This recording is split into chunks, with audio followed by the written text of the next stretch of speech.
Somebody had said to me, we come here, and a lot of parents, they dream and they want their kids to see these things, so, maybe they're just seeing it.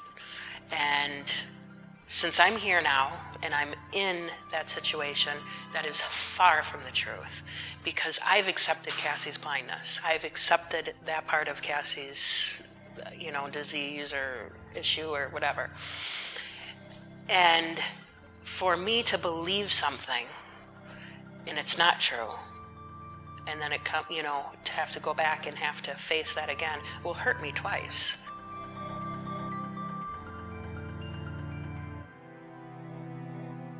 She is 17, going to be 18 on January 23rd. Her 18th birthday is approaching. And when she was born,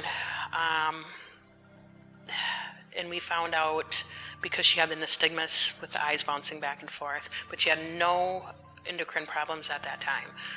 And besides her not sleeping at night, there really was no clue of any problem until her second week checkup, when he said that she needed to see an ophthalmologist, and that's when he said her optic nerves are just very, very small, and referred us to a pediatric ophthalmologist. And then at that time they just said, you got to wait till about a year old and you'll know vision-wise that they're still developing. And then I want to say when she was like 2 is when we did the MRI, and that's when we found the missing septum pellucidum and all the endocrine problems. And still, endocrine-wise, she was okay. She was starting to fall off the growth chart a little bit by the age of 2, but they still just wanted to keep an eye on it. And then we got an endocrinologist, and her hormones didn't start really getting bad until, I want to say she was like 5, maybe 6, with the thyroid started, and then the growth hormone, she fell off all the levels for the growth hormone. We started that, and then a couple of years later, the cortisol, she just didn't have enough during stress. And then, as she just kept getting older, her body didn't keep up. So we do that daily too now. Her behavior got really bad when she was about 11. And by the age of 13, she was hitting herself where her eye was completely swollen shut. And I took her to her pediatrician, and he said that it looks like she got bit by a bug, like a flu bug. And he gave me Augmentin and sent me out the door. And I left there in tears going, this is not a flu bug. There's something seriously wrong. And we battled that for, 2-3 years. And another response was, I don't know how you do it. It's got to be hard. Well, I can't crush that up and put that in applesauce, and that sure in the hell doesn't help me. My dad called me, and he said that he heard of a girl in Missouri and that had ONH or SOD and went to China. And I kind of laughed. I thought, does my dad even know that the name of what Cassie has? But I looked it up on the internet, and he was right. I was told there's no guarantees. And with all of since Cassie has multiple problems, you just don't know. You don't know where those stem cells are going to go. It could do nothing, but it won't make Cassie worse. I guess at that point I already knew there's nothing in the States. I mean, there's absolutely nothing that I have not tried. I have tried, all medications. I've tried so many of the psychiatric medications. I mean, I can go through a list of them that don't work. I mean, most people react to Valium. Cassie does not. It actually makes her worse. So through going through all the medications and all the doctors, they have nothing to offer me. China does.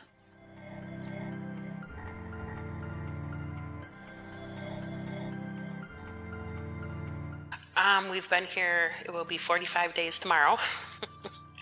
Yep, and we've had a total of 9 injections. Cassie's pupils definitely change sizes. And I've been taking pictures of her, and I have it on pictures where you can see they're very small and you can see where they're very big. We've shined the light in her eyes, and she's pulled her head away. When we've been out in the area with all the couches, and at nighttime when they have all the lights up on the upstairs floor, she has sat for 20 minutes with her head up in the air and just kind of like looking around. Something she has never, ever, in 17 years has she done. Somebody can think, okay, well, it could be, well, you know what? I've been with Cassie for many years. I've shined a flashlight in her eyes from the time she was 2 weeks old, trying to exercise her eyes. Cassie has no vision. In fact, her Mayo Clinic doctor I have on paper, she has completely blind, completely.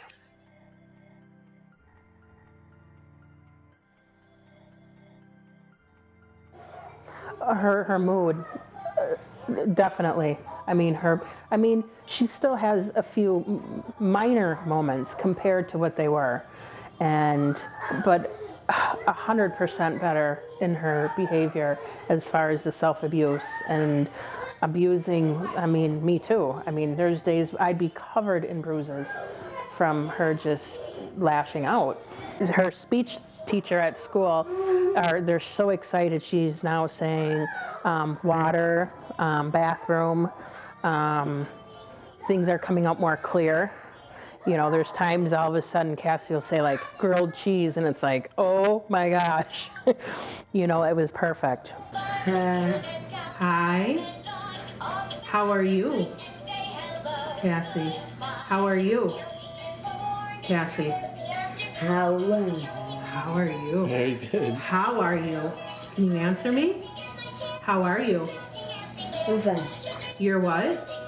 You're Fine. You're fine. Good job. Just yesterday, I was getting her pills ready for her to take her pills, and she had no idea of it.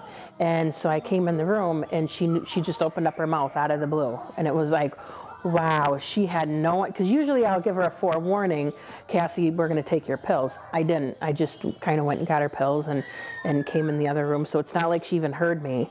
And when I came by her, she just opened up her mouth. I'm like, wow, that was different. What else do you do? I mean, you can't just sit back and keep trying different drugs that are just making it worse. And as a parent, I just can't accept these cases are hard. Yeah, they are hard, and it's my child, and you'll do anything for your child. And if it means go to China and try something that everybody wants to say doesn't work, well, what do we have to lose? And it worked. It did. It brought sanity into my home.